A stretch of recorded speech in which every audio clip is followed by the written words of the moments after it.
Welcome to Euros Hartley's Finding the Front, where we get to know the people who front some of Western Australia's leading companies, providing you with real insights into the way they think and approach things, both in business and in life. So get the volume adjusted in your car or your headphones sorted and settle in for a great story. Here's your host, Tim Banfield. Hey everyone, and welcome to the final episode for 2023 of Euros Hartley's Finding the Front. On behalf of all of us at Euros Hartley's, we would like to thank all our Finding the Front listeners for their support over the year. Our listenership has just grown and grown. We're also massively appreciative of the feedback we have received and for those who have shared the podcast with family, friends, clients and colleagues. As you know, Euros Hartley's is a proudly Western Australian and leading diversified financial services company. For us to be able to showcase to Australia and beyond our corporate leaders and allow our listeners to share in the opportunity to get to know them and hear their journeys is a real privilege. We have had some amazing guests on this show and the stories just don't get old. And each time you listen to an episode, you learn something more. We wish to thank again every single one of our guests that have joined us so far.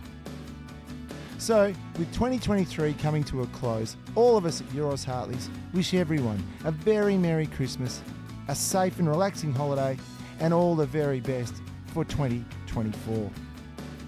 Now, to finish off the year, what an episode we have for the Euros Hartley's Finding the Front listeners. It's seriously a real treat.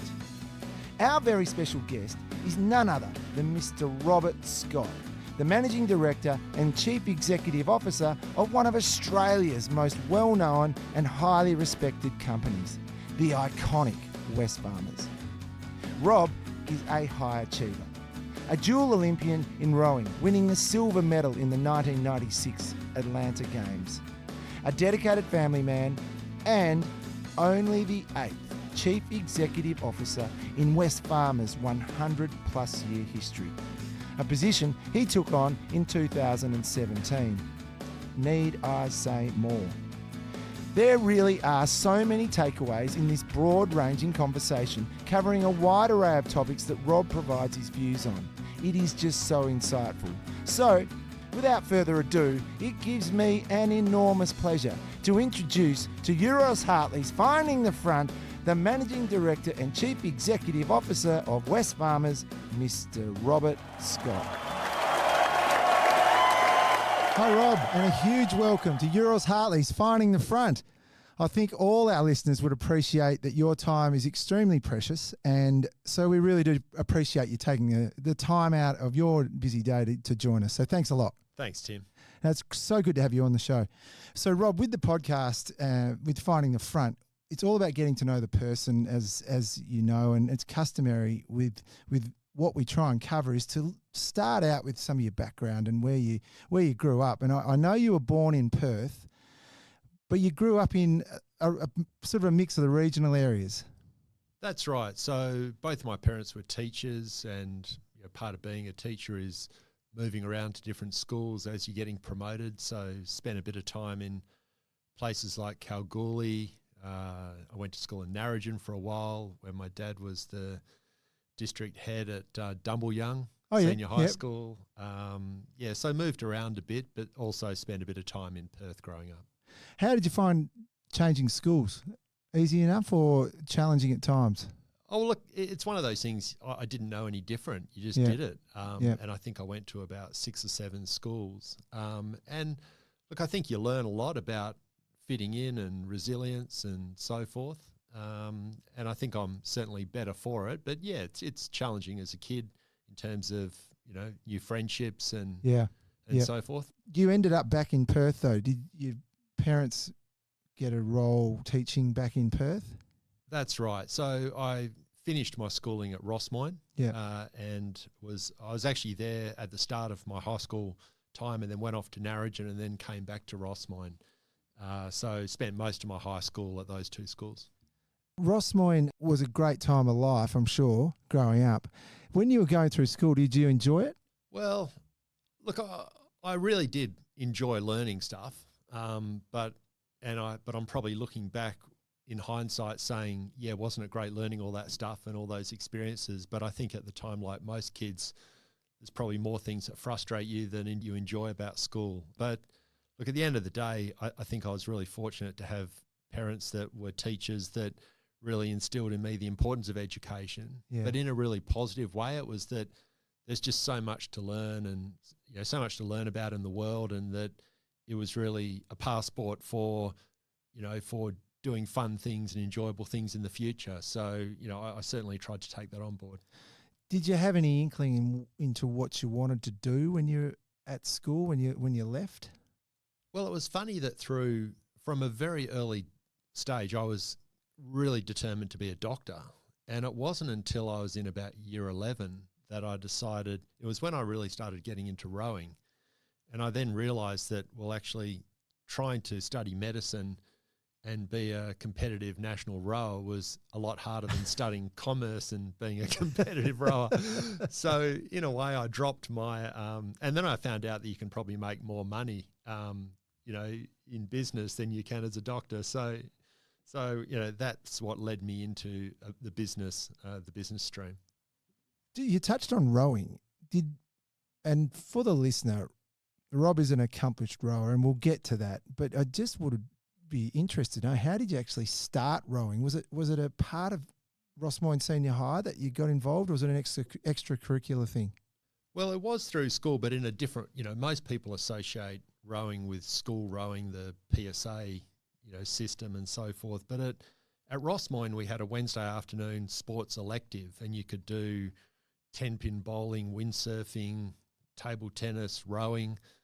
And I was reflecting on what to do, and it was my father that said, look, why don't you try something different? Like, do something different, and you'd probably find rowing interesting. So I just went along, and a few of us from the school really enjoyed it. And then off the back of that, we joined one of the local clubs, Swan River Rowing Club. So that's how we got into it, a bit of an unorthodox entry into the sport. And that particular entry happened, when was that, around 15 or? Yeah, it was 15, 16, the last couple of years of school. The reason I ask is what a decision that was. It's like a sliding door moment when you think about it, because of the impact it's had on your life, not only with sport, the rowing, the sport, but also with your professional career and also your education, because I noted that you went on to the University of WA, but then you were able to accept a rowing scholarship to the Australian Institute of Sport and complete the Bachelor of Commerce at the Australian National University in Canberra. Yeah, that's kind of right. It was interesting what had happened. I was in my second year of university at UWA, and I was selected in the under-23 Australian rowing team, and I had to move to Melbourne for a few months. And as part of that, I was going to miss a couple of tutorials, and I went to speak to the dean to say, look, can I get some exemptions from attending these tutorials? And the dean really took me to task and said, look, listen, mate, you either are going to take your career and your education seriously, or you can stuff around with this silly sport. So I quit UWA, took the year off uni, went and rowed in Melbourne, and then got the scholarship to the AIS, and then had the opportunity. That's how it happened. Yeah, had the opportunity to finish my degree at ANU. Yes. Gosh, well, so from there, you can see, if you look back on that rowing decision, it was a pretty important one, because that background led you to a significant career, and I'll get to that in a moment. In education-wise, following, and if I just started with Bachelor of Commerce at ANU, but you went on to do a Masters of Applied Finance degree from Macquarie University, and then you've done a grad dip in Applied Finance and Investments. You're a qualified chartered accountant, and you've done an advanced management program at Harvard. I touch on that because when you were leaving, you thought, I'll go into commerce rather than medicine. But you clearly got the hang of it. And could you see a lot of investment in education being important as part of your career choice? Yeah, absolutely. And it was interesting back in those days, and back in the early 90s, if you wanted to develop your career in business finance, it was quite common to do the professional year chartered accounting. Yes. That was a very common path, and I did that, and I could do that through Wesfarmers. But quite frankly, I didn't really enjoy accounting, so I took up the investment and finance graduate diploma more out of interest, and that's what I wanted to learn. Yes. And then that's what ultimately led me to moving away from accounting into more of investments and finance and then banking. As you progressed, your rowing career, and for the listener, there's two careers here I'd just like to touch on. The first is professional, the second is rowing. But Rob, I just have no doubt that rowing has had a major influence on your professional career. So I'll start with rowing.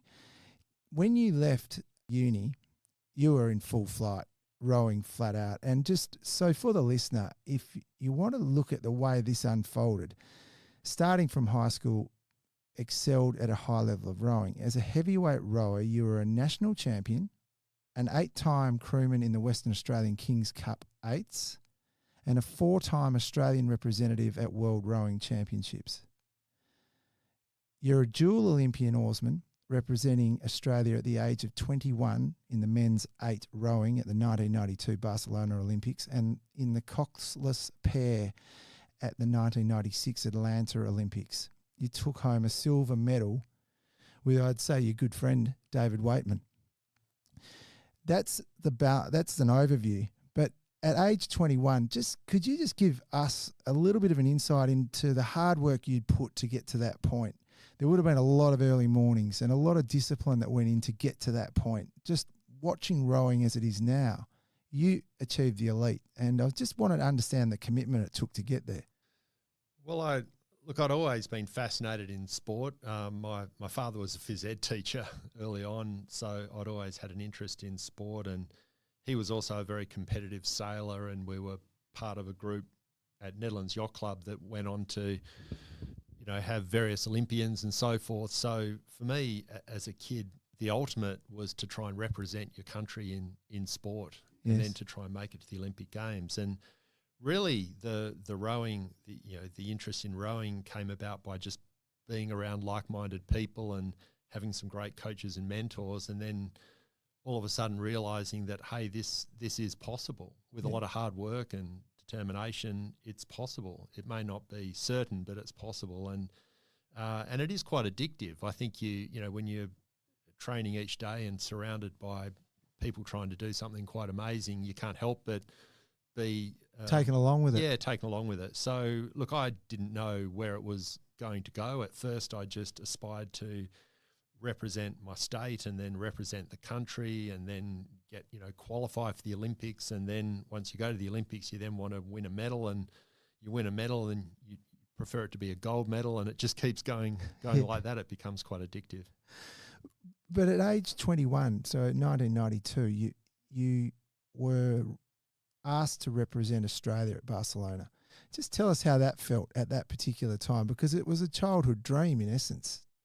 Yeah, look, I still remember the first opportunity I had to put on the green and gold and go out in the Australian rowing suits in the 8 back then, and it is you put the green and gold on and you're representing your country. You really do feel 10 foot tall. Yeah, it is an amazing feeling, and you also realize. I think most people that have represented their country recognise when they put on the national colours that it's a lot bigger than them individually. You're there representing your country, not just representing yourself. So it was, a very humbling experience, but it was also a very empowering experience, that it was at a point in Australian sport where Australia was doing really well, and especially in rowing. And I remember, as a kid watching the Montreal Olympics where Australia didn't win a gold medal, and all of a sudden, as an Australian athlete, certainly a rower, there was every likelihood that you could aspire to win a medal. Yes. Because we were Australians.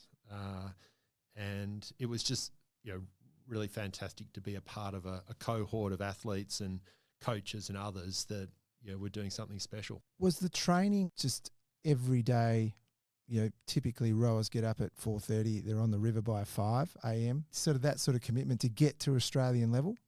Yeah, certainly it was very intensive. And I think that time in the early 90s, it was a time when we had a lot of Eastern European coaches after the fall of the Berlin Wall, come over to Australia, and they brought a lot of sophistication around sports science. Yes. And I'm not talking about the injections here. I'm talking quite... Well, thanks for clarifying just that. to clarify. But no, there was a very high degree of sophistication around the science of sport, and they trained incredibly hard. And we did a lot of miles, a lot of training, and it really started to pay off in terms of the results that we're able to deliver through the 90s. So you came 5th in the 92 Olympics in that 8? That's correct. Yeah, right. Yep. So that clearly started a bit of a flame, and you wanted to get back into that Olympics and have a crack again to see where else you could go. I just want to pivot quickly and then go back into your career. You, in 1993, so we've just come off the back end of the Barcelona Olympics, you started with, of all companies, Wesfarmers in 1993, and you were there for a year as the financial accountant. How did you start that role? Because it's the start of the story. Well, yeah, it was really interesting. It was after 92, as you say. I was desperate to try and go on and win a medal, but I was also a realist that I wasn't getting younger. I needed to get a job. I needed to pay the bills, and fortunately, Ernst & Young had a program called the Olympic Job Opportunity Program that tried to set Olympic athletes up with employers. And the partner in charge of the Perth office of Ernst & Young said to Mike Chaney at Wesfarmers, hey, we've got this young guy we'd like you to meet. He's a commerce graduate, to see if there could be some work at Wesfarmers. So my first job interview ever was with Mike Chaney, the CEO of Wesfarmers. And I think he gave me a job more out of charity than anything else. I don't think I didn't have a lot to offer the business world. I had a lot to offer in the boat. And then, obviously had another very important interview with Mike decades later. But, did you? But what? that was the start of it. And, without the supportive companies like Ernst & Young and Wesfarmers, I wouldn't have gone on to keep rowing for the Atlanta Olympics. I was going to ask that because you need a degree of flexibility with your employment at this point, and EY provided it because you went on from Wesfarmers to Ernst & Young and was a consultant for a year as well to provide both that balance of sport or rowing and work. That's right, and Wesfarmers and Ernst & Young were both really supportive of me, and the reason I moved to Ernst & Young was I moved to Canberra and Sydney to train, and it was at a time when Wesfarmers didn't have any operations over there, so Ernst & Young provided me that opportunity. And I'm really indebted to both Wesfarmers and Ernst & Young for their support. Obviously, when I was there and available to work, I worked my guts out to try and, recognise the support they were providing me. But I think what that has done with me is, as a leader now, I realise that people's careers don't necessarily need to be a 9 to 5 day a week linear path, right? Yes. Different people have different things going on in their life, and affording people flexibility is really important. When you left Wesfarmers to go over east, did you say, Michael, I'll see you in a few years at that point? Or was there any connection as, hopefully we'll see you back, Rob? Yeah, well, look, I'd kept the connection with Wesfarmers, and it was after the 96 Olympics. I went back and caught up with the team. I still remember the receptionist, Jane McNeil, remembered me, by name. I hadn't seen her for a few years. But at that time, I must admit, I'd really, having studied a lot of investments and finance, I really had a bug to get into investment banking. Yes. And an opportunity arose in Sydney with Deutsche Morgan Grenfell at the time. And I spoke to Wesfarmers and said, look, I'd love to keep in contact, but I really want to get out of Perth and try something new. Okay, yeah. Before we skip forward to that time at Deutsche, we look at the 1996 year, right? And what a year it was for you. It's quite an amazing period of time. And that's when you clearly maintained your momentum with your rowing, and you ended up rowing again for Australia at the Atlanta Olympics. In the men's coxless pair rowing, you came second, winning the silver medal. I was reading a quote from the Australian Olympic team website, olympics.com.au. It says, dual Olympian Robert Scott enjoyed his finest moment in sport when he won a silver medal with David Waitman in the men's coxless pair in Atlanta. The Aussies peaked superbly at the Games. They won their heat and semi-final in slick fashion, setting up a showdown with famed British pair Steve Redgrave and Matthew Pinsent in the final. The Brits got off to a flying start, but in the final 500 metres of the race, the Australians bravely closed the gap but could not get ahead. Now, you came second, and for everyone listening, myself included, that is an amazing result. You got a silver medal at the Olympics, at the Atlanta Olympics. But I just want to debate this with you. How did you feel? A sense of achievement with the silver, or did you feel just gutted that you didn't get gold? Well, look, at the time, Dave and I did feel gutted because we set out to win.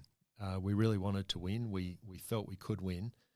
We really put everything out there on the day, and it took us probably a day or two to come to terms with the fact that, okay, we didn't win, but it was hard to know what more we could have done. Yes. But at least for a period of time there, we were very disappointed. But then with the benefit of hindsight and, talking about, well, were we happy with the row? Yes. Did we do everything we planned to? Yes. The only two people that beat us have both been knighted. So Is that right? I guess that's some, bit of Steve and Matthew. That's right, Sir Stephen and Matthew. Look, but I think we didn't turn up there to come second. We tried to win, but there was a better crew on the day, and they won. And They deserved to win. But look, we reconciled. We came to terms with that. But it had been a fantastic year, and it was a really competitive Australian rowing team back there. The Australian rowing team was top of the tables globally, and it was just great to be part of such a fantastic group of athletes and coaches. One of the things I've taken away from just my research on that period of time in your life is the importance of team from your time and as an elite athlete. I was reading in an interview where you said, individually, you need to put yourself through such incredible pain and stress just to compete. And somehow you have to mesh that together with others and find this elusive rhythm.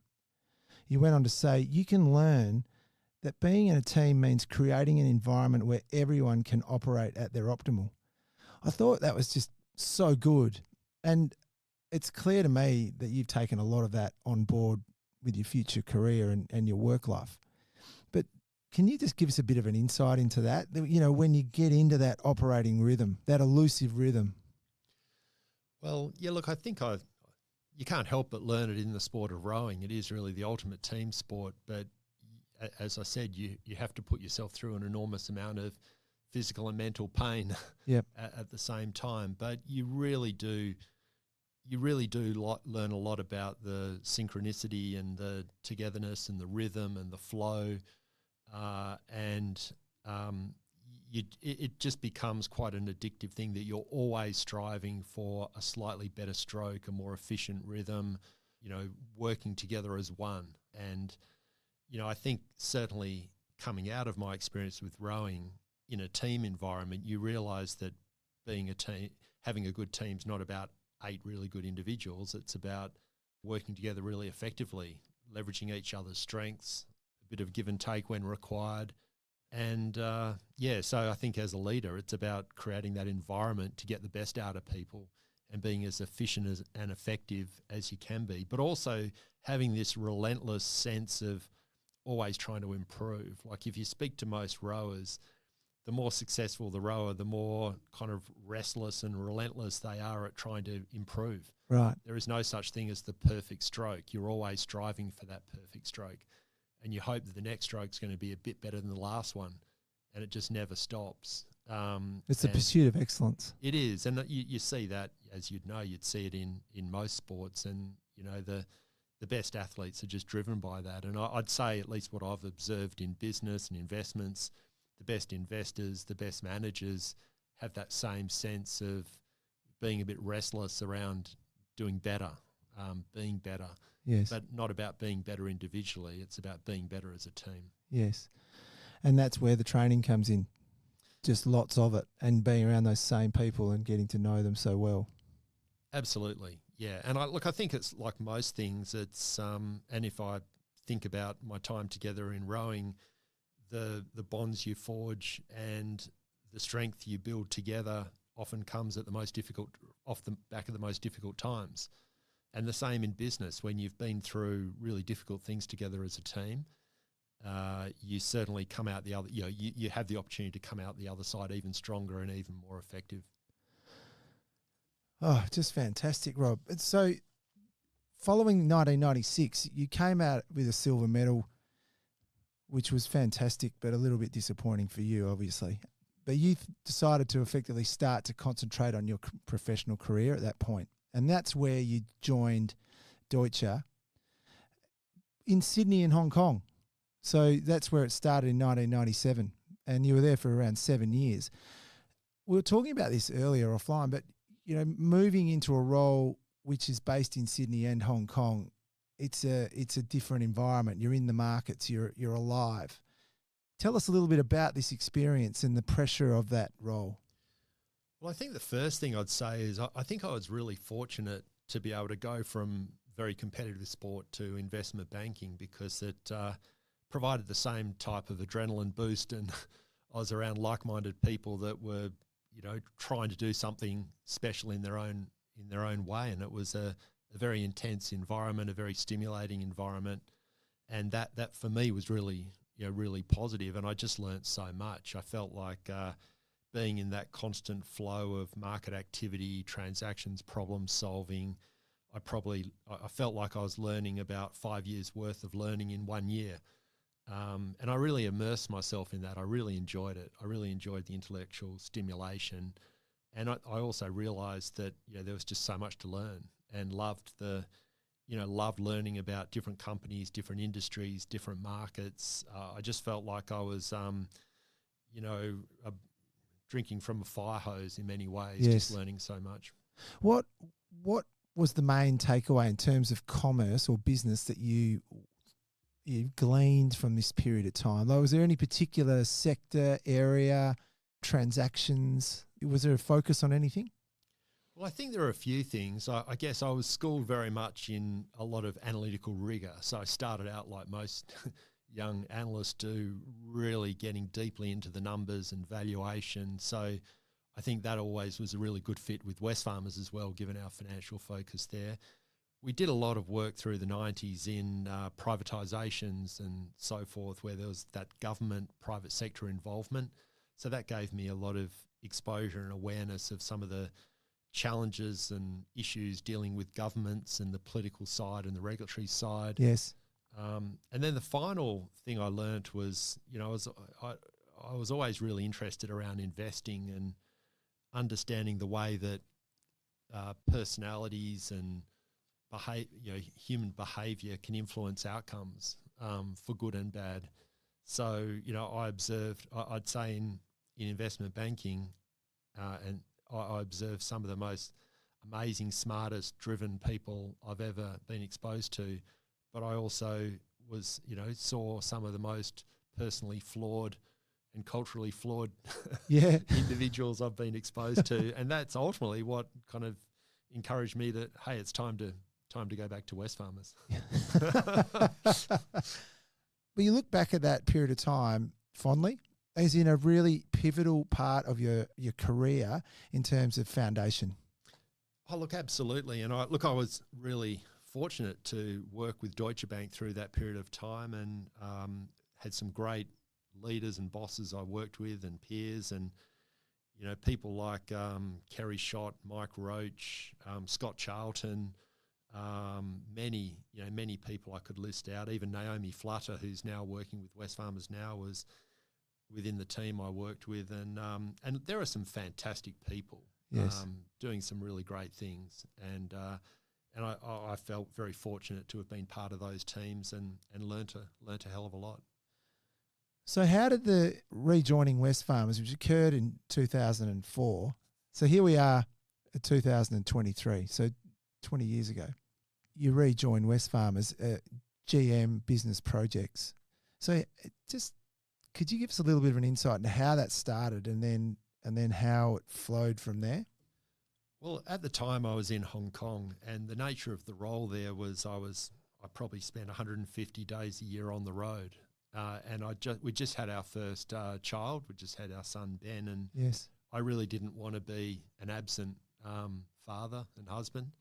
And I just thought, look, the time has come now to, get out of banking into a more corporate role. Right. And that's what led me to reconnect with Wesfarmers. Yes. So it was sort of a more of a life and a work-life balance style decision. Well, not really, because I was still really driven. Yes. And we'll get onto this in a sec, no doubt. But my wife Liz is equally driven in her own way, being an Olympic gold medalist. I was going to ask. I didn't want to bring it up too early. No, but I always like getting that in there first. Does it come up much that she won gold and you won silver? It does quite a lot. But as I'm used to telling this story. I met her before she won her gold medal, so I'd like to say I'm a good judge of talent. But no, look, I think it was more I always knew that whatever job I did, I needed to be 100% engaged in it. But just, traveling 150 days a year and being in banking, just for me wasn't where I wanted to be.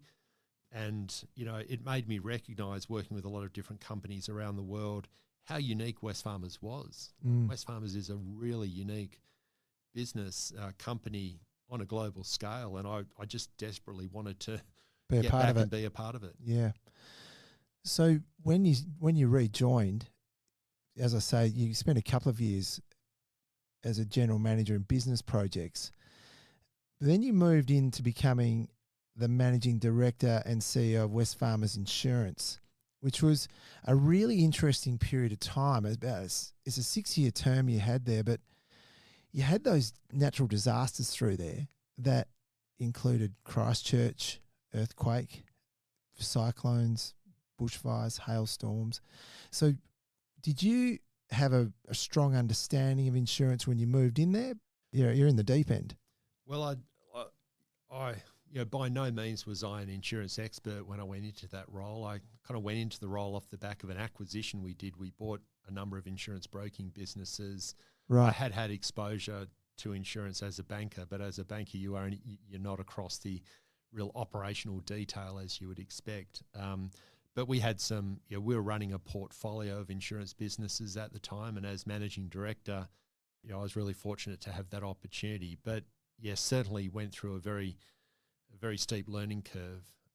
And as you say, the natural disasters we went through, we had, at one stage, we set our reinsurance levels on the basis of, you might trigger to, might go through your catastrophe cover twice every 50 years. Well, we went through it 4 times in 1 year. Is that right? So it was an incredibly challenging time. We had 7 government investigations going on on the insurance industry at one time. Yes. Because all the usual issues came up around bushfire risk, flood insurance, and so forth. But it's one of those times, I guess, you reflect on your career, and it's often the most difficult times that you learn the most. And that was certainly the case for me. You would have had, again, coming back to the team, you would have had a pretty strong team around you for that?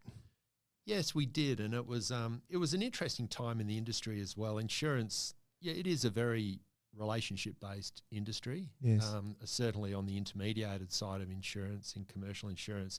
But it was also an industry that was going through enormous change around leveraging data analytics, process re-engineering to drive efficiencies in claims management and so forth.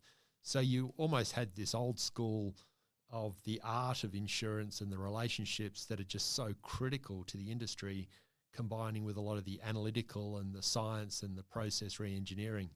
And one without the other wouldn't work. You needed to bring the two together. So, we had a great team. We had really good businesses. And look, at the end of the day, we ended up selling the businesses for a fantastic price for shareholders.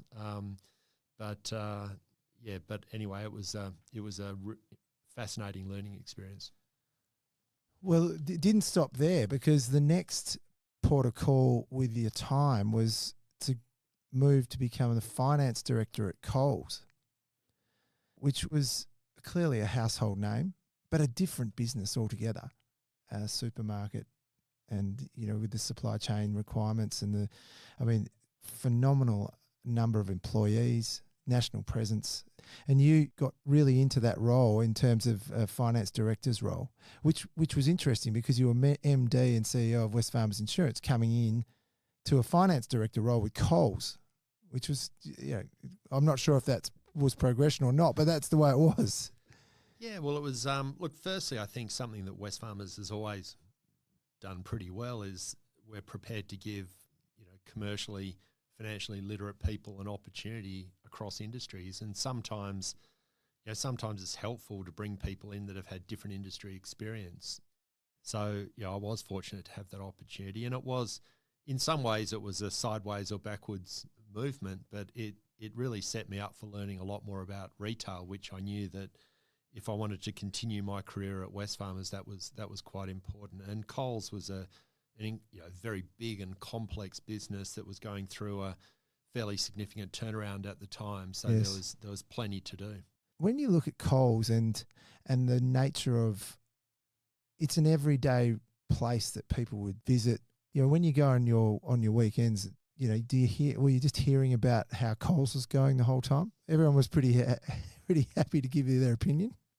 Oh, look, absolutely. There's, no shortage of barbecue kind of conversations and advice that whether you wanted the advice or not. But I think what part of what I learnt at Coles, we had some fantastic retail leaders, and they were very intense, and every day they were in stores. And all the leadership team, even me as CFO, there was an expectation that I was out there looking at the stores day in, day out. And, on the weekend, I found myself drawn to the stores to see what was going on and to observe it. So you do, it is one of those industries where you really live and breathe it. Was it at that stage, Rob, when you were running the finances side of Coles, where you had data coming through every day? Like you could see it like through software or, or not like an app, but, you could see it? Yes, we certainly could. And in fact, we did have the ability to look at hourly sales if we wanted, but, there's limited utility in looking at sales on an hourly basis. But coming into Christmas when you needed to make sure that you're clearing through the fresh prawns and the ham and the turkey, many of our team were looking at sales on an hourly basis. That's kind of what retail's about. But look, I think there is no shortage of data. You've got a lot of it there, but really the art is to focus in on the things that really matter. And so that's what I tried to do. Yeah, sure. I just wanted to then maybe just pivot a little bit back to rowing for a moment. During this period of time, you saw an opportunity to start to give back to rowing in terms of you were appointed president and chairman of Rowing Australia, which is the governing body of the sport of rowing in Australia. That was an opportunity. You've been there for 9 years or so now. Tell me a little bit about that, because I know you said when you were starting out, Australia was really strong with rowing. How was it when you joined as president of Rowing Australia? Well, rowing had still gone on and had a lot of successes through 2004, 2008 Olympics, certainly. After 2012, what had happened was a lot of other nations had moved to more centralised professional programs, and Australia still had very much a fragmented approach. We had great athletes, we had great coaches, but something wasn't quite working. And the sport had also got itself into some financial challenges. Right. Not severe, but really were, getting to the end of each year with no money in the, in the kitty and having to make compromises. So, part of my role was supporting the team to move to some centralised training centres for our elite team, building a stronger pathway program and trying to bring some more private funding in to support the government funding. So it was an opportunity for a bit of change and renewal. But I am getting ready to hand over to someone else over the next year. Oh, okay. Time for someone else. Nearly 10 years. Yeah. Yeah. And how are we looking for the next Olympics? Oh, look, I think we're in pretty good shape. We've qualified a lot of crews for the Olympics already, the Olympics and Paralympics. We've got many medal prospects and, a few gold medal prospects. We're really fortunate as a sport not only to get strong funding from the government, but also Gina Reinhardt has invested a lot in our sport through Hancock that goes directly to our athletes. And that is a real game changer because, most Olympic athletes, other than a very small number that have a lot of sponsorships, I think the average income of an Olympic athlete is about $20,000 a year. Right. So well below the minimum wage. So her, Gina's funding obviously is a real game changer for them in keeping them in the sport for longer and sets us up well for the Olympics. It's hugely generous on Absolutely. her behalf. Yeah. Yep.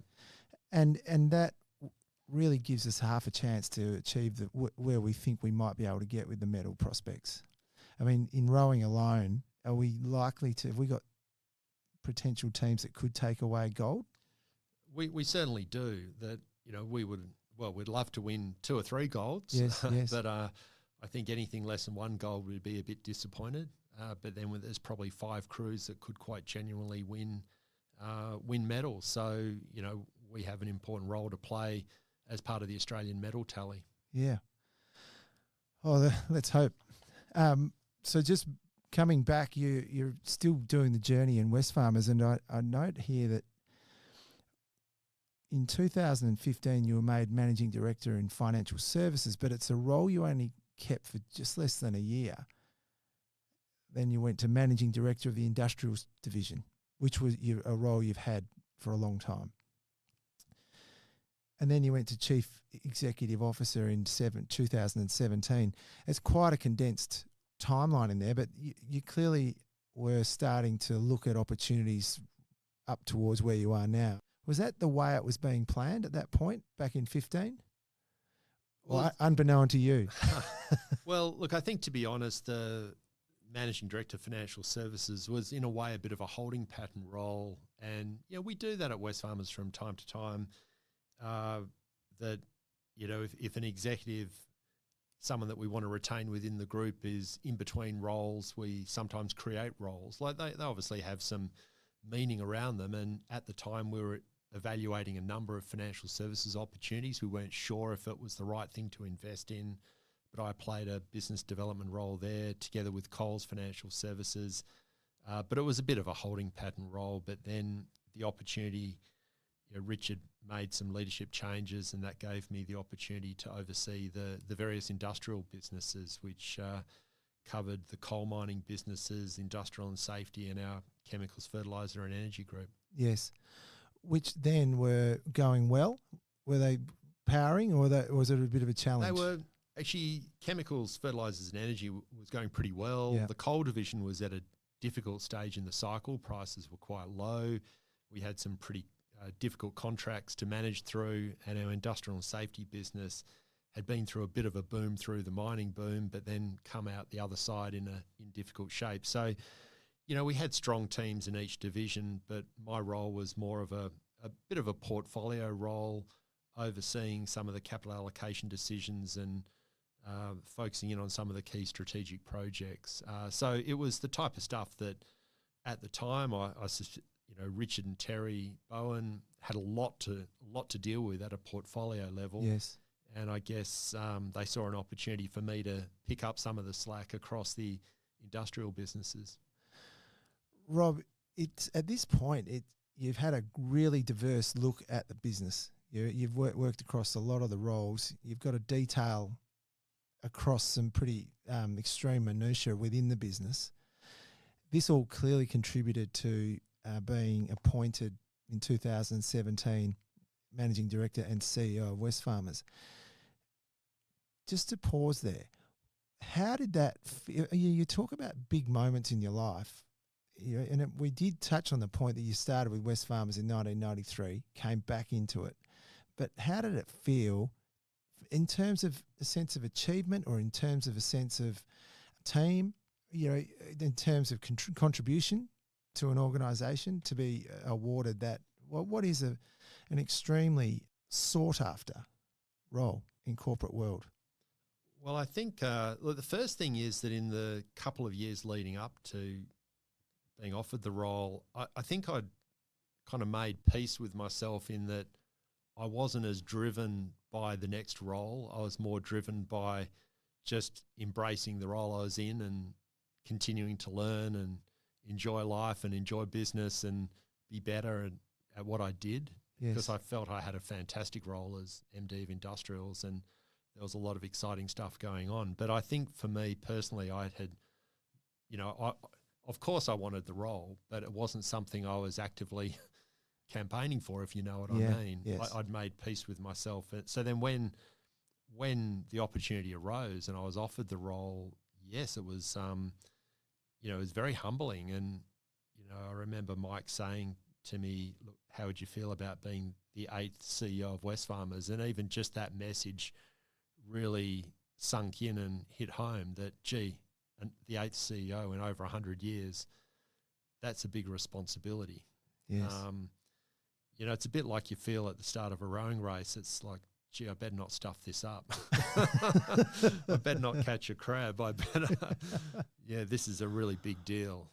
So I think I couldn't help but be struck by just the sense of responsibility and the obligation and the importance of the role, and really just staying true to what Wesfarmers stands for, and trying to do your best to reinforce all the good things that are core to the Wesfarmers model. Well, for the listener, Rob was appointed Managing Director and CEO of Wesfarmers in November 17, and he's highlighted a point of this, but joining the well-known names of John Bennison, who held the role from 74 to 84, Trevor Eastwood, who held the role from 84 to 92, Michael Chaney, who held the role from 92 to 2005, and Richard Goyder, who held the role from 2005 to 2017. The highlight here is that Rob was the 8th chief executive in Wesfarmers in its 100-plus year existence. And I went back and I looked at the 2017 annual report. Bear with me, Rob, but this is the message from Michael Chaney, AO, quote, "Competition is strong across all of our markets, with new players entering the field and new products and processes challenging the status quo. But that has always been the case. The pace of change may be faster today, but that simply highlights the need to keep innovating. This, I think, has been a strength of Wesfarmers since it listed in 1984. In that context, it is instructive to consider the growth of the company over those 33 years, when its market value has increased 600-fold, from $80 million on listing to $48 billion today. During that period, $22.3 billion of net new equity has been raised and $23.3 billion of dividends have been paid to shareholders, meaning that the whole $48 billion of increased shareholder value has come from business growth. The task, of course, is to continue that record of success, but I believe we have the management team, culture and systems to achieve that." Here we are in 2023, after 6 years in the role. Wesfarmers currently has a share price of $52 and a market cap of $59 billion. It begs the question, when you got awarded that role, did you have a 5-year plan in place? Did you have an understanding of what Rob Scott was going to do to put a stamp on this amazing organisation that was steeped in such amazing history? There are areas that to start with, I think the most important thing I needed to do was just to keep reinforcing the clarity of focus on our core objective, which is to deliver a satisfactory return to shareholders. Yeah. That has been the consistent objective of Wesfarmers since 1984, since the listing, and a day doesn't go by where I don't continue to reinforce how important that is. And it's easy to say, but it's quite hard for many businesses to do. Like, a lot of businesses do things that don't have anything to do with creating long-term shareholder value. Secondly, staying true to our values. And that's really important as well. Just expand on the values, because it's such an important part of Wesfarmers. You'd stay true to the values. Yeah, well, I think, if you look at our list of values, they're not that unique. the concepts of openness, accountability, integrity, and entrepreneurial spirit. But I think what I'd say we try and bring to life a bit more, those two accountabilities of openness and accountability, they're just so critical in a decentralized model. Yes. So, we believe strongly that conglomerates can only be successful if you have a really, really lean, high caliber corporate office and divisional autonomy that really empowers your divisional teams to be the best they can be. Now, really tight controls centrally around capital allocation, that's critical. Yes. And then that sense of openness, you can't have the accountability unless you're going to be very open, unless bad news travels faster than good news, unless, high performance is also about being open about what's not working, what needs to improve. So those values are just so critical. And then entrepreneurial spirit, we are big believers that as companies get bigger, they risk becoming bureaucratic, slow to move, disconnected from the coalface. So we want to try and retain that entrepreneurial spirit within our business. So they're the things that we've tried, I try and reinforce across the group. And at the end of the day, it's about making sure we have leaders across the group that feel as passionate about those values as I do. You're one of the biggest employers in Australia. How's the internal communications work? Do you manage to get that reach out there? First of all, we have really good, what matters most is that the people that run our divisions, the leaders that run our divisions, feel as passionate about our corporate objective and our values as I do.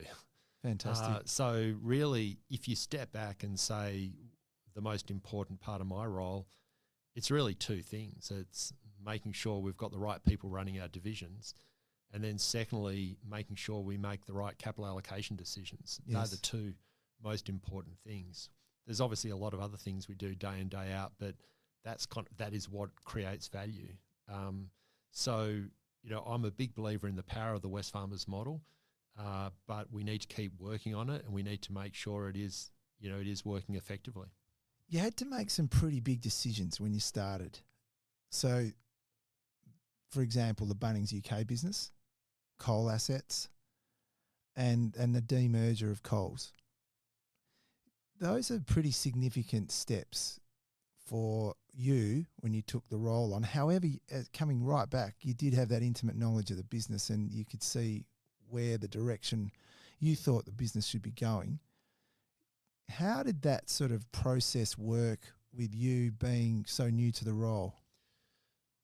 Well, the fact, as you say, Tim, that I'd been part of the group for a while, I knew a lot of the issues and the drivers of value and the issues within the divisions. So I knew we had a problem in the UK with Bunnings, and I knew we needed to do a lot of work and work out really quickly what we're going to do.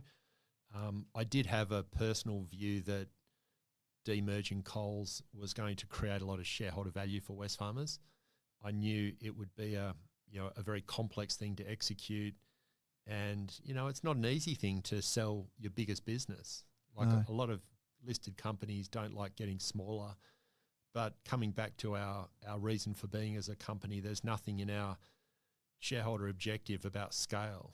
It's all about shareholder returns. Yes. And then coal, we knew we needed to evaluate that. So with the support of Anthony Gianotti, our new CFO, we just set about doing the work, doing all the analysis, and ultimately got the board's support towards executing those transactions. And obviously the Bunnings UK situation was really difficult, but that was one of those ones where you just had to take a lot of the emotion out of it and just look at it very objectively and say, what is the best thing for shareholders from today onwards? Yes.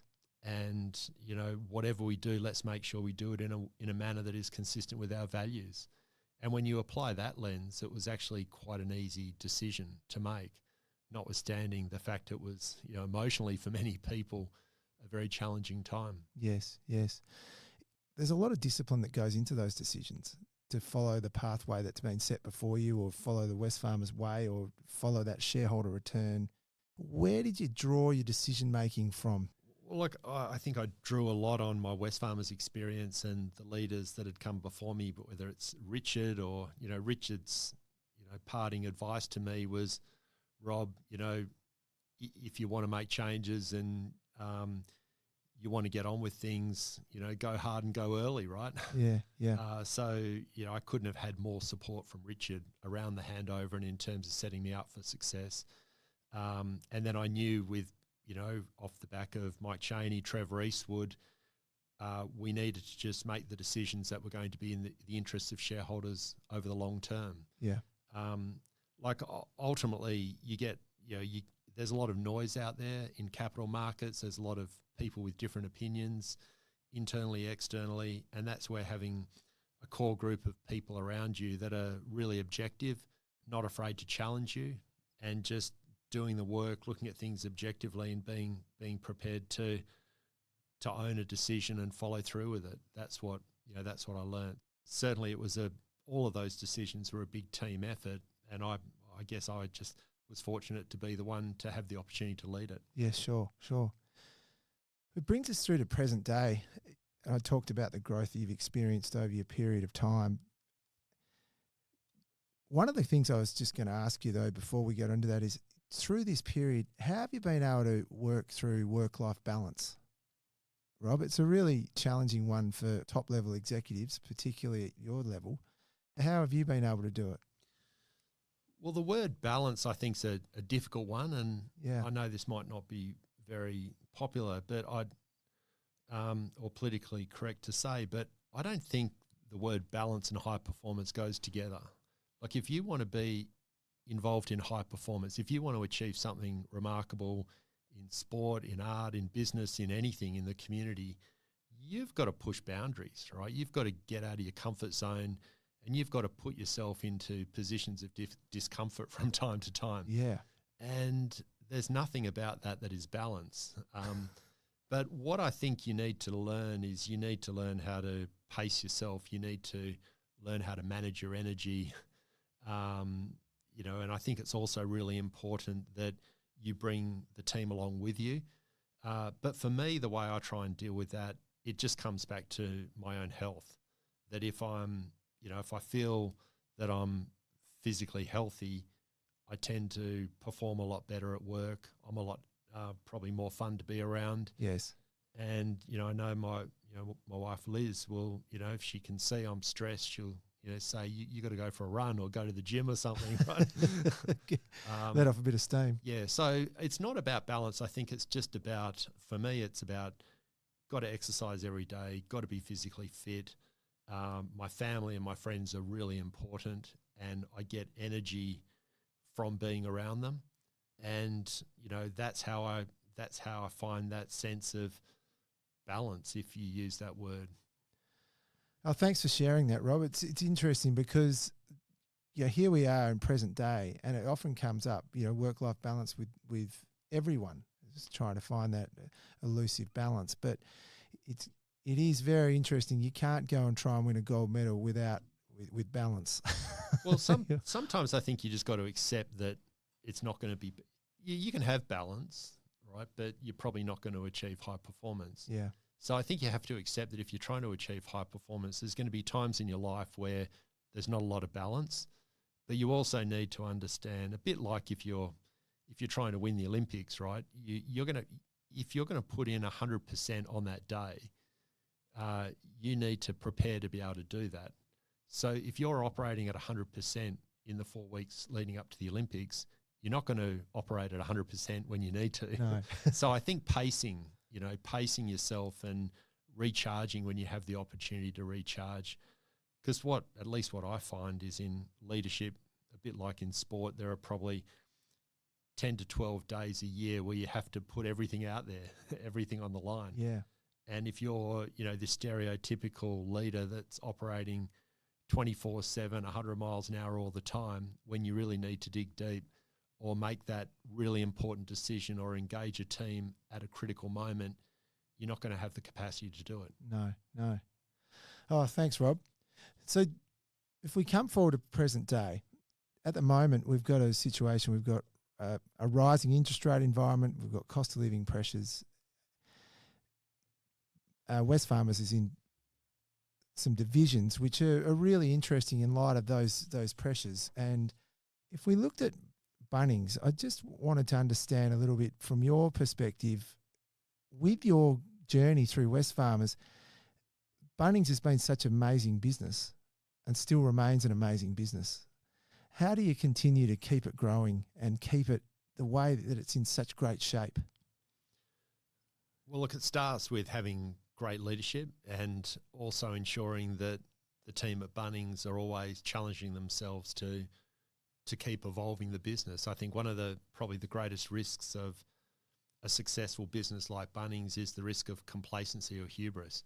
So, it's really important, and it's great that we've got leaders in the team that are very ambitious and looking to keep improving. There's a lot of diversity to the Bunnings business across trade and retail, yes, and commercial. Bunnings is continuing to expand its offer. We've moved into pet products and cleaning products. We're doing more online. We've developed a marketplace. So there's a lot of opportunity. And I still see that, irrespective of what happens to the housing cycle or the economy, there's still another, 5 to 10 years of really clear and visible growth. Yes, that is within our grasp to go after. You combine that with Kmart, which is a low price leader. That's had a phenomenal earnings for the last financial year. Kmart is something that's been growing over time. Is about a lot of work gone in to get it to that, that significant earnings growth? Yeah, so Ian Bailey and the team at Kmart they've done a remarkable job of digitising a lot of the back-end processes within the business. Right. Really facing into modernising the platform that supports the retail operations. And then 80% of what we sell is our own designed, own sourced and manufactured product. So it really does have a significant point of difference. And we are starting to explore opportunities to sell product through wholesale arrangements internationally. Right. So, I do think that there's a lot of opportunity ahead for the Kmart group. And in this environment, have you found that Bunnings and Kmart is clearly in a good position? It really helps at a time when customers are more value conscious to be the low price leader. Yeah. And something that our businesses really tried to reinforce is through COVID, when stock was short and people were flushed with all the stimulus money, and we kept our prices low because the reputation that businesses like Kmart, Bunnings and Officeworks have built from being, having lowest prices, the price guarantee, that is just so important in times like now. Yes, yes. If we looked across the whole gamut of divisions, one of the bits that really would be amazing to understand is the power of data. So now if you look at the number of consumers you've got with Bunnings, you've got the number of consumers with Kmart, Officeworks, and now Wesfarmers Health, you've got an amazing source of data to learn from. Is that part of the whole one past one digital effort, to be able to capture that data and then allow the consumer to become part of what is a Wesfarmers ecosystem of services, goods and services? There's no doubt that data and customer insight is just so critically important for many businesses and retail in particular. And so what we're doing with One Digital and One Pass in particular is building this data ecosystem that gives us, well, from a business point of view, more visibility on who our customers are. Yes. But most importantly, what it does is it makes it easier for customers to engage across our brands. And, we're up against some fierce competitors, Amazon, even Temu now, that are very digitally engaged businesses. We're seeing the younger generation of customers, they will go to their iPhone or their smartphone before they go into a store. And we genuinely believe that One Pass and a lot of the features that we've developed around early access to different events like Black Friday, the bonus points we offer for flybys in store, the free delivery, the express click and collect, these are really important ways of engaging our customers both digitally and within the store. Well, it takes time to develop these processes and systems, but the efficiencies that get gained by someone being able to use their one pass. If I went into Officeworks, I can use the same pass in Bunnings, Kmart and Priceline. That's right. And look, at the end of the day, what matters most is that each of our brands, each of our businesses has a phenomenal offer.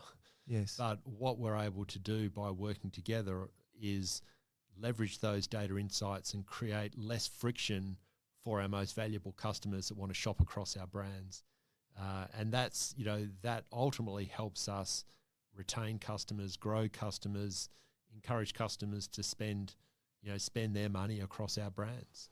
And that insight, being able to better understand our customers and deliver the products that they want when they want, yes, is really important. And that could be by collection or by delivery. That's right. And also we're starting to leverage a lot of these insights into things like demand forecasting, the inventory levels we have across our stores. So all of that is just ultimately making our businesses more successful, more competitive. And this is not new. You look around the world and many very successful retail businesses are really using their customer data effectively. And I'd say we're going to see the same thing play out on the health side soon. Yes.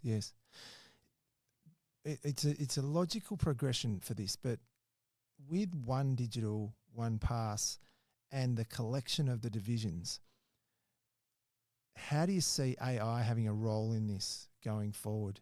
Because you're going to have so much data that's in patterns that is logically decipherable through AI, and how that will be able to enhance efficiencies within the business. Well, we're already using a lot of artificial intelligence and machine learning in a whole lot of business processes across the group. And I'd say Kmart's probably one of the most advanced. They're using machine learning to help with product design, yes, with demand planning and inventory management. But the generative AI, the new elements of large language models, we are experimenting in different areas: customer service, other team member productivity tools to assist with the coding efficiencies. But I'd say we're adopting a fast follower approach. We're quite cautious about the ethical and regulatory issues around generative AI. Yes. And we'll be very mindful of some of those risks as we start to deploy new technology. It's moving fast though, isn't it, Rob? It certainly is. And I think this is just one of these areas where your learning curve needs to be well ahead of your action curve. Yeah. So, I'd say all of our leadership team, we are rapidly learning around issues like generative AI and large language models. But there's going to be a lot more to come in the years ahead. Oh, absolutely. I just want to concentrate a little bit or zero down into Wesfarmers and particularly lithium. So part of your annual report notes that you've got completed construction of the lithium concentrator in Kwinana fed by Mount Holland, and that earnings and cash flow will start to result from this business first half of next year, calendar year 24. I just wanted to get your views on lithium at the moment, and from a Wesfarmers perspective, from the way you do business, and because you acquired that asset a while ago now, and now you're at the lithium concentrator is ready to go. So how are you seeing it? Well, I think our entry into lithium was probably a bit different to many of the other investors in lithium here in WA, whereas we came at it from the perspective of a chemical manufacturer and a real interest in getting into not only spodumene concentrate, but particularly lithium hydroxide. And our WesF team are incredibly experienced and skilled at chemical manufacturing. And what was interesting about the Mount Holland deposit was that there was a fantastic partner in SQM that was a world leader. Yes. But it was one of the best hard rock deposits in the world, really high grade, and that was going to give us the opportunity to deliver a really low cost base. So we felt that we had the skills from our experience in open cut mining with coal to chemical processing, together with the refinery being adjacent to our chemical plant in Kwinana. We felt there was a good chance, together with SQM, of us delivering a really successful project. And we're not smart enough to predict what the future price of lithium will be, and it's an emerging market that's going to have a lot of volatility. But what we were confident of is that we would be in a really strong position in the cost curve. We would be a reliable supplier. We felt very strong about the hard rock opportunities with the high-grade reserves in Western Australia, and we felt that we could deliver a really good return on capital for our shareholders. So really nothing has changed from the only thing that's changed from our original investment decision has been that the prices are a lot higher now than they were when we originally invested. When you started, I noted that you've got some offtake agreements executed with tier one customers. This was in the presentation. So you've already got that offtake ready to go. So it's a pretty important part of the equation. Yeah, it certainly is. And, we've been fortunate to have some really high quality non-Chinese counterparties. And, there really is, time will tell, but we think there is going to be something very attractive about being a reliable ex-China producer of high quality lithium hydroxide. And the heritage of our business is chemical engineering and processing. We don't underestimate the challenges of getting a hydroxide plant working well, but we feel that with our team and the support of SQM, we can have a really good go at it. It's interesting you mentioned that the lithium opportunities are evolving but ever changing, and I think mentioning the impact of China, there was an article in the Fin Review a couple of days ago, the Chinese ties exclude Australian lithium miners from US cash. Effectively, if I could just highlight one part of it, it says some of Australia's biggest lithium mines could be ineligible for US government subsidies after Washington issued rules excluding critical minerals with high levels of Chinese ownership or processing. It went through to say that the US Department of Energy issued draft guidance on Saturday that defined a foreign entity of concern as any company with more than 25% owned by Chinese, North Korean, Iranian or Russian shareholders. The article then did say, though, Australian miners are expected to be big winners out of Mr. Biden's green agenda, which has incentivised US battery and car makers to source minerals such as lithium, nickel and cobalt from nations like Australia that have free trade agreements with the US. But China's role as the dominant customer and original investor in the Australian lithium sector will prevent many miners from accessing the subsidies while rewarding players such as Wesfarmers and Liontown Resources that have built non-Chinese lithium businesses in WA. That's pretty recent, but it's quite an interesting turn and how things are playing out. It does put Wesfarmers in quite an enviable spot. I think certainly some of the regulatory changes that are unfolding, are positive for Australian-owned producers of lithium. At the end of the day, though, what really matters is that we can produce product at a really low cost and be a reliable producer. We're also evaluating opportunities to expand. We've got a phenomenal mine at Mount Holland. We have the ability to double the capacity of our project. So there's a lot for us to get on with, but I think, as you say, the regulatory changes are moving in a positive direction for us.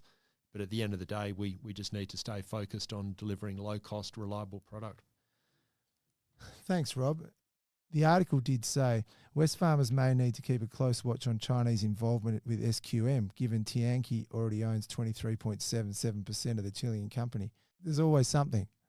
There is, at least with our project, we both take our share of the output. Right. So in terms of the Wesfarmers output, it's 100% Wesfarmers controlled and owned. Okay. Just moving on, know that healthcare is a really important part of the growth strategy of Wesfarmers. Solid sales in Priceline. Could you give us a bit of an insight on how you see health unfolding and how Wesfarmers is looking at the next 5-year plan? Well, we've been monitoring the health sector for many years.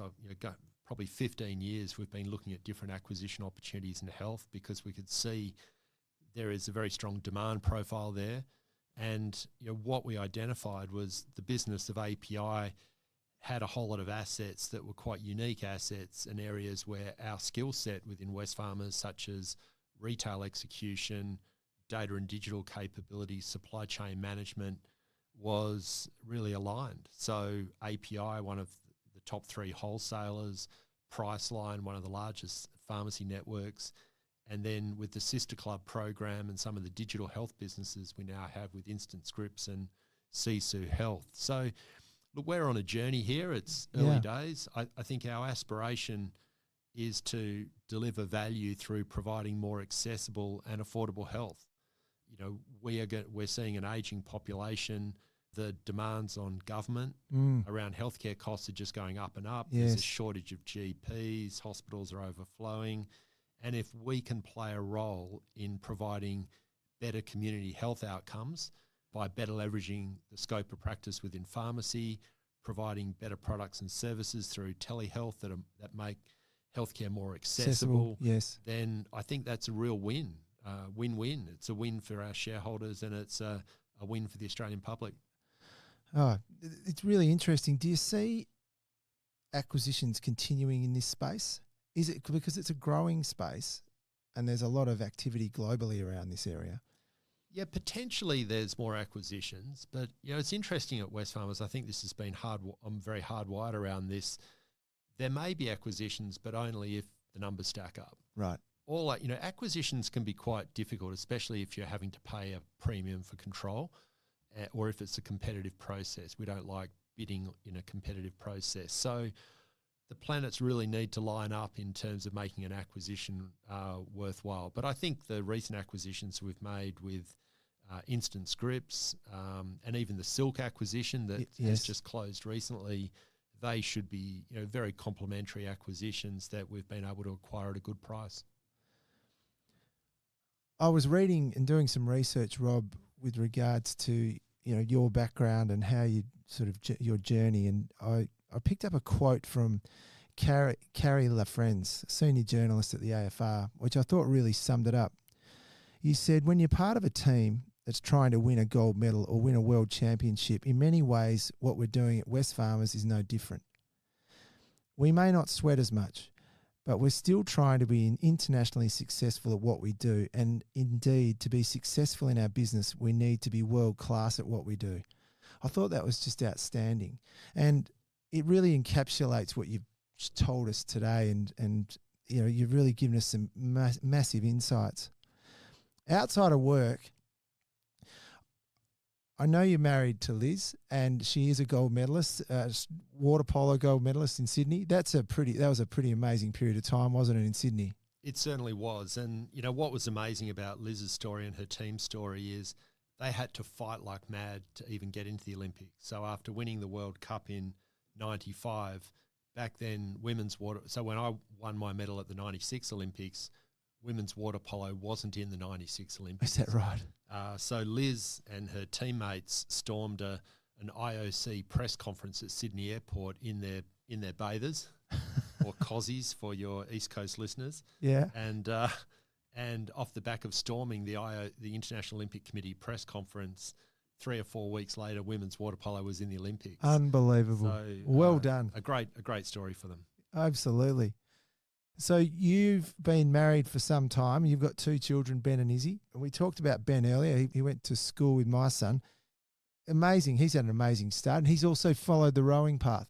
He has. Our kids aren't very original. Yeah, we did try to get them into tennis and other things that might pay a bit better than rowing and water polo, but they seem to have really, found a liking for both rowing and water polo, respectively.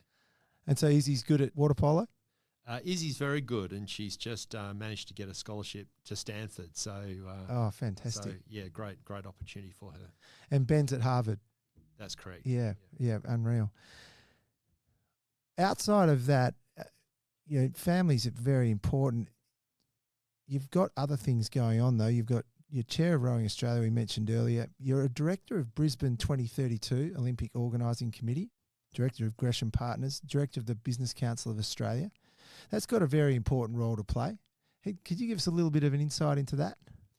Well, look, I think the Business Council has an incredibly important role to play. They do, and look, I thought long and hard about should I join the board. Yes. But I think there's almost an obligation to contribute to the policy debates and try and contribute in a positive way to engaging all the stakeholders around policy that is good for the country. And I've really enjoyed being part of the Business Council. I think we've got a great board. The team do great policy work. And, it's really important that Australia cannot be successful. We can't create the jobs and the well-paid jobs unless business is successful. Yes. And we still have work to do to try and create this win-win scenario where the public realises that we will all be more successful, we'll all be more prosperous if business can be more successful, more prosperous. And that I think is a really important role that we all need to contribute to. It's an interesting point you make, because I was going to ask you, in your role, being such a prestigious role in terms of having an influence, how do you think Australia is going generally? Business is included in that. I think Australia has just so much opportunity, and there are, compared to many other OECD nations, we have a lot of positives. We've got population growth, we've got a relatively stable political system here, and quality of life is, very high relative to other nations. My concern is more that there is a risk that we are going through a process from a policy point of view where we're adding additional cost, additional complexity, and reducing the flexibility of businesses to adjust to the changing world around us. Yes. So I think from a policy point of view, we need to be really careful. And, but notwithstanding that, I think we have a lot to be proud of, a lot to look forward to. But what we can't be complacent, and we can't ignore the fact that we are in a global economy. Yeah. And we are competing head to head every day for capital, for talent, and for customers. Yes, yes. And that from a global perspective, and we need to be able to hold our own. That's correct. Yeah. The other flow on from that, as part of your role, I know that Wesfarmers is known well for its leadership.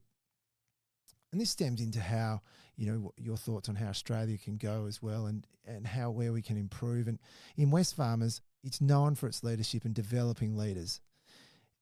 What are the principles? Because it's so clear that there are so many good leaders within Wesfarmers because of the way the organisation operates.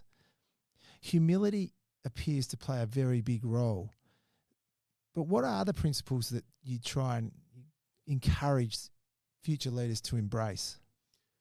Well, there are three leadership competencies we talk a lot about. One is being commercial, that I don't think you're certainly not in Wesfarmers. You cannot be a successful leader in Wesfarmers unless you are commercial. Yeah. You won't become a general manager, let alone run a business, if you're not commercial. And that all comes down to our purpose as a company is to deliver value to shareholders.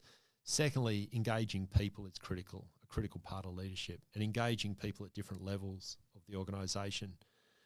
And the final important feature of leadership is delivering results. And it's not about what you say you're going to do, it's about what you actually deliver. Mm. And then, overlaying that is, as you say, I think humility is important. Also having a desire to keep learning. I think that certainly some of the best leaders I have met are always learning. Yes. Always very eager to learn, and the world is constantly changing, so you just have to keep learning to be effective. So I think they are some of the characteristics that we try and look for and encourage within our leadership cohort. Yes. Are most of your senior management, when you say learning, are they all still engaged in courses, or or is it more on the job training, or? It's at a more senior level, it's more around on the job training, but we spend a lot of time internationally. So Yes. All of our managing directors, our group leadership team, we're always meeting with other companies around the world, experts in different areas, learning about new things, new ways of doing things. So it's more at that level. Obviously, at more junior levels, we encourage various training programs and executive education Yes. programs. But we see education is very much, or learning is very much, a lifelong journey for leaders. Yeah. Last question I had just on that similar theme. If you're 18 again, Rob, and now you know what you know now, what advice would you give to your 18-year-old self?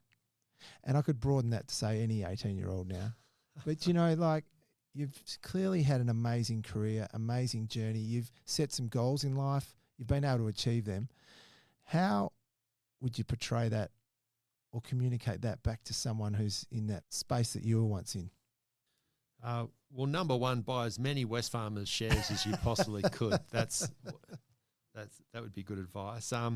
Look, I think that, and you did give me a heads up about this, Tim, and the question is, when do I stop, writing a list of advice I should have listened to as an 18-year-old? But I think really, if you cut to the chase with it, my advice would be to surround yourself with people that give you energy in a positive way, and surround yourself with people that are trying to do something unique, something special that you get energy from. It doesn't matter what it is, but if it's a noble purpose, so long as it's a noble purpose that you get excitement and energy from, then that's what you should do. And that's what how I live my life, whether it's work or home or play. It's about surrounding myself with like-minded people that give me energy. Yeah, life's too short to surround yourself with people that drive you crazy or sap your energy. So anyway, that would be my advice, because at the end of the day, you've got to forge your own path, right? And I think the last thing you need as an 18-year-old is an instruction booklet. Yeah. You'll probably stuff it up. That's awesome, Rob. Well done. Well, look, it's been a wonderful chat. I really, really just do appreciate you taking the time. As I said earlier, what an impressive life and career you've had so far. But taking time out for us at Euros Hartley's Finding the Front, there'll be a lot of people listening who will take a lot away from your insights and your upbringing, leadership, the way you communicate, your values, all culminate into a pretty special story. And knowing how busy and valuable your time is, we're lucky to have the opportunity. So thanks again, Rob. Thanks very much. Good on you. Cheers. Thanks for listening to Euros Hartley's Finding the Front. This podcast is for general information purposes only. Please check out euroshartleys.com for more information. Euros Hartleys holds Australian Financial Services Licence 230052.